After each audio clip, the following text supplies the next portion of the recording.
most eminent judges, lead College of Management, and my fellow participants, a warm morning to one and all. I wish to introduce my opponent. I'm honored here to introduce her because she wished to represent herself to the whole world as a symbol of individual, independent, and brave woman. She is M. Jessica, a student pursuing literature degree in St. Teresa's College, Ernakulam. Thank you. Jessica, please introduce Krishna Prakash. Good afternoon to one and all gathered here. Wishing to pursue a successful career in homeopathic medicine and wanting to impart the knowledge at the same time is Krishna Prakash here from Ernakulam. He's currently pursuing his education at Padiyar Memorial College. And I'm proud to present my opponent here because he's a prolific speaker who is blessed with the gift of the gab. And I wish him good luck. Thank you. All right, all the best to both of you. Krishna Prakash, you get 30 seconds to start your topic. And your time starts now. In India, democracy has become for the government, by the government, and of the government. Laws have been imposed upon us. Our internship spirit is being sapped. Personal autonomy is broken, and the rights of citizens are being clipped away. From ban on beef and porn to moral policing, from compulsory Aadhaar card and PAN card to sin taxes, we are facing a horde of measures which clearly prove that our country is moving to a nanny state. Yeah, Jessica, please. Your time starts now. So you think you're living in a nanny state and it's bad for the economy? Think again. Nanny state critics are everywhere and they're superficially persuasive. But once you scratch the surface, you realize they're usually self-centered and backed by powerful vested interests. Considered to be the founding father of Singapore and credited with 3 decades of governance, Lee Kuan Yew said, "If Singapore is a nanny state, then I am proud to have fostered one." Thank you. You both get 3 minutes to debate on this topic. Can we go? So your time starts now. We cannot shake hands with a clenched fist, said Indira Gandhi. India has a tradition of welcoming its citizens with open palms. But today, we are kept under the thumb of the government. A recommendation would be fine and welcome, but why imposing the rules upon citizens? I would like to start by talking about the great debate that happened at the Mumbai Lit Fest. Chandan Mitra, the BJP MP and the MG of the Pioneer, and Sunil Alagh, ex-CEO of Britannia Industries. Both of them are stalwarts in their respective fields, and both of them pointed out that the political system currently is certainly desirable. 2 main things that face severe backlash in our country was demonetization and GST. But let me point out here, these were the same 2 policies that put India in the 100th rank in the ease of doing business under the NDA-ruled government. Please. Our economy is being sapped of its entrepreneurship. If a nanny state is there to protect us, to guide us, then why take care of yourself? That's the question the citizen of today asks. Christine Lagarde, the head of the International Monetary Fund, pointed out that while India may have had a shaky start due to the not proper implementation in the beginning, I'm sure she said that India is on the right track and we are having a solid economy right now. And I'm sure that the government's intervention in the economic policies certainly wouldn't affect our freedom or our growth in any way. Citizens of India are the one to decide whether we are in the right track or in the wrong track. But just by simply stating that we are boosting up our economy is not a clear evidence or is not a clear justification for imposing the rules upon the freedom of citizens.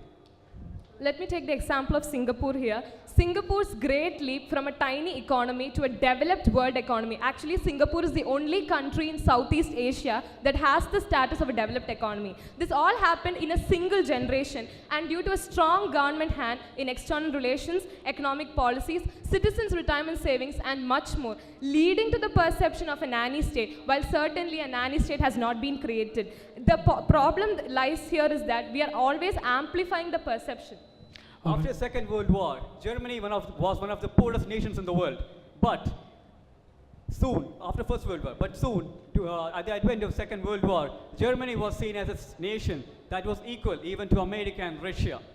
And Hitler did it in a span of merely 16 years.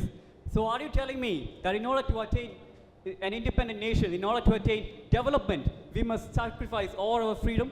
I actually would like to differ here. In my opinion, while Hitler may have been seen as a very efficient and successful political leader, he certainly to me is a cruel and tyrannical dictator who took lives and ruthlessly killed people just because of his innate hatred of the Jews and his superiority feeling. So I certainly do not agree with that. You said that he was a very efficient and innate ruler. I said. He built Germany from ruins and rumbles to one of the strongest nations in the world. So, do you believe that India too? All right, time out. Now I request you to both switch your podium. Now, Krishna Prakash will speak against, and Jessica will speak for the topic. Jessica, your time starts now. You get 30 seconds. Your time starts now. Noted British author C.S. Lewis said, "Of all tyrannies, a tyranny that is exercised for the good of its own victims is the most oppressive." The term nanny state refers to any government that excessively interferes in the lives of its citizens. The term is attributed to British conservative politician Ian MacLeod, who used it in a derogatory sense to criticize the excessive interference of the government in the daily lives of its people. Former American politician Rand Paul said, "I do not want to live in a nanny state where people tell me where I can go and what I can do." Thank you. Krishna Prakash, you get 30 seconds to speak against. Your time starts now. Laws mean good order, said Aristotle. Good laws only result in greater freedom. The implementation of laws in India cannot be seen as its step towards a nanny state. It has led us to lead India into a healthier society, a robust economy, and heightened sense of integrity. Where is nannyism in India? This whole concept of nannyism that India is pressing towards a nanny state is nothing but a mirage that is produced by historical reports of media. Thank you. 3 minutes. Okay, your time starts now. Shashi Tharoor, Makaran Paranjpe, Sunil Alag, and Chandan Mitra were the four main speakers at the great debate of the Tata Literature Live at the Mumbai Lit Fest. The audience of that particular literature fest were given a vote on to say, is India turning into a nanny state or not? An overwhelming majority voted that India has turned or morphed into a controlling nanny state. I said earlier that the whole concept of nannyism, or the whole concept that India is becoming a nanny state, is being boosted by media. And the same population that has voted against this so-called concept, who said that India is becoming a nanny state, he has just seen all these reports of media. They are actually being blindfolded by the media. The BJP government, actually the NDA ruled government that came into power, gave us a promise: minimum government, maximum governance. The Prime Minister Modi told us, "Sabka Saath, Sabka Vikas," meaning everyone's support, everyone's development. While the intention behind all these policies are applaudable, what I believe is that it is smack of authoritarianism and coerciveness.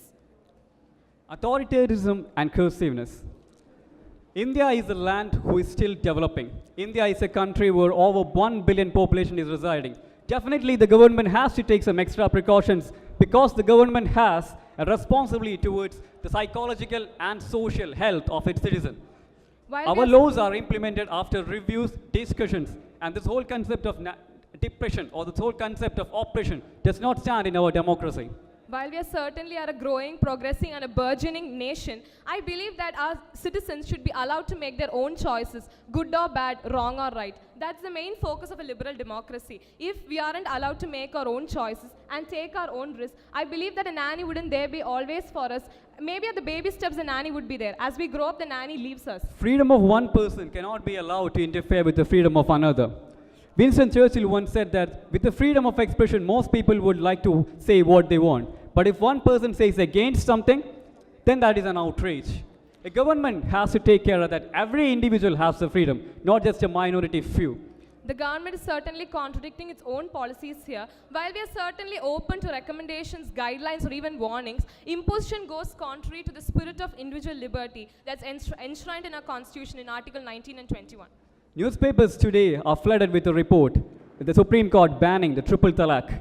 Of course, it invited criticism from many groups of people, but it was a milestone in India's history where women are being supported and protected. You're talking about a positive law. Let me talk about one law that came into place. April 11, 2017, Ram Vilas Paswan, the Minister of Consumer Affairs, Food and Public Distribution, let out a statement saying that he wants to curb food wastage by fixing portion sizes. This was actually after a Man Ki Baat radio talk by Prime Minister Narendra Modi saying about the amount of food that could be saved.